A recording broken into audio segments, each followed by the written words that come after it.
आम आदमी पार्टी के राज्यसभा सांसद स्वाति मालीवाल मारपीट मामले में additional DCP Anjita Chepyala, SHO civil line समेत दिल्ली पुलिस टीम दिल्ली के मुख्यमंत्री अरविंद केजरीवाल के आवास पर पहुंची। इस मामले में पुलिस ने बीते दिन सीएम के पीए को गिरफ्तार किया था।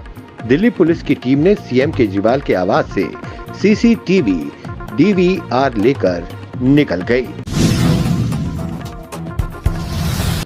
गृहमंत्री अमित शाह ने बिहार के पश्चिमी चंपारण के बेतिया में एक जनसभा को संबोधित करते हुए उन्होंने एनडीए प्रत्याशी डॉक्टर संजय जायसवाल और सुनील कुमार के लिए वोट मांगा।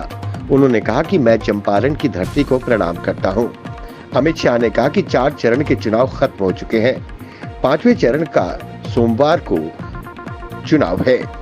मेरी बात डायरी में लिख कर रख लीजिए। 4 चरणों में मोदी जी कुल 270 का आंकड़ा पार कर चुके हैं। लालू प्रसाद यादव की पार्टी को 4 सीटें भी नहीं मिल रही और राहुल बाबा को 40 से भी कम मिल रही है। इंडिया गठबंधन का सुपड़ा साफ होने वाला है। ये लोग झूठ बोल बोल कर वोट मांग रहे हैं। प्रयागराज में कांग्रेस नेता राहुल गांधी और सपा अध्यक्ष अखिलेश यादव की जनसभा में हंगामा हो गया। जनसभा में भगदड़ मच गई। कार्यकर्ता बैरिकेडिंग तोड़कर अंदर घुस गए। कई लोगों के घायल होने की जानकारी मिली है। भीड़ इतनी बेकाबू हो गई कि राहुल गांधी और अखिलेश यादव नाराज हो गए और बिना जनसभा को संबोधित किए दोनों नेता हेलीकॉप्टर में बैठकर चले गए।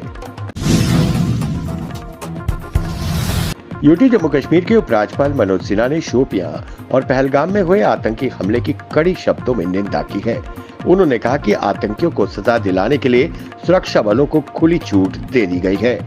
उन्होंने कहा कि जम्मू कश्मीर पुलिस, भारतीय सेना और अन्य सुरक्षा बलों आतंकियों और उनके मददगारों को ढूंढ रही है।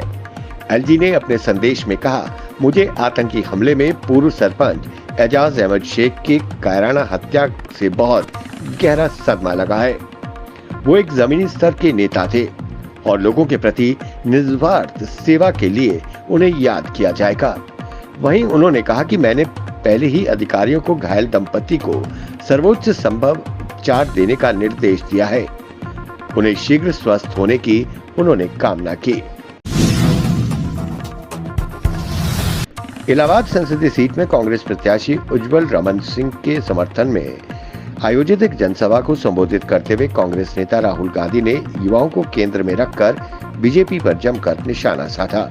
राहुल गांधी ने कहा कि अग्निवीर स्कीम को कूड़ेदान में फेंक देंगे। सेना के जवानों को पहले की तरह पेंशन और कैंटीन की सुविधा देने का उन्होंने वादा किया। बेरोजगार ग्रेजुएट्स के खातों में साल में 1 लाख रुपए डाले जाएंगे।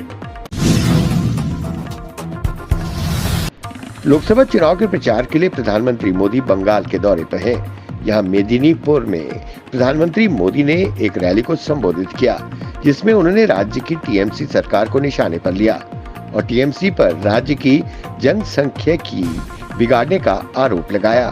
प्रधानमंत्री मोदी ने कहा कि भाजपा की आंधी ने टीएमसी के आतंक के सभी किले ध्वस्त करना शुरू कर दिया है, इसलिए बंगाल में टीएमसी वाले ज्यादा बौखलाए हुए हैं।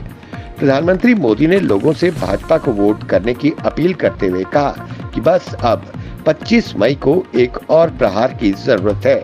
बंगाल में टीएमसी के आतंक भ्रष्टाचार के किले को गिरते देर नहीं लगेगी। छठे चरण के तहत 25 मई को मेदिनीपुर में मतदान होना है। जम्मू कश्मीर के पुंछ जिले में रविवार को आतंकवादियों के कथित तौर पर ओवरग्राउंड वर्कर्स 3 लोगों को पीएसए के तहत हिरासत में लिया गया।